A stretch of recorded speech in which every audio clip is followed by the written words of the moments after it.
Край на продажбите на обикновени електрически кружки. От днес те окончателно си отиват заради изискване на Брюксел. Директивата на Европейската комисия цели да намали с 1/3 разхода за ток на домакинствата в общността. Затова търговците спират да зареждат повече от традиционните кружки с жичка. Какви са предимствата на лампите от ново поколение? Освен енергоспестяващи, новите кружки са и финансово спестяващи. След като те окончателно заменят кружките с жичка, домакинствата могат да намалят до 80% от потреблението си за осветление. Това веднага ще намали и сметките ни за ток. Домакинство, да кажем, от 4-членно семейство, двустаен или тристаен апартамент, биха могли в годишен план да спестат в рамките на 100 до 200 лева.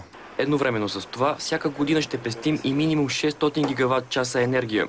Докато стандартната кружка живее до 1 година, лампите от ново поколение могат да светят поне 1-2 десетилетия. Има кружки, които са 15 до 18 хиляди часа живот, което при средно потребление 3-4 часа на ден означава, че те могат да живеят наистина, могат да издържат до 15 от 18 години.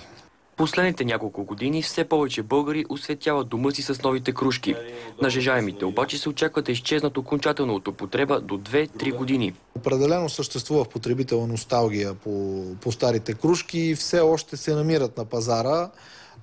Било от стари количества останали на пазара в България или в другите европейски страни. Изборът на кружка зависи от големината и вида на помещението.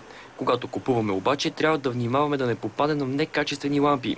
Най-често ориентир може да ни бъде цената, защото енергоспестяващите кружки струват между 4 и 8 лева. За новините на Нова, Георги Георгиев.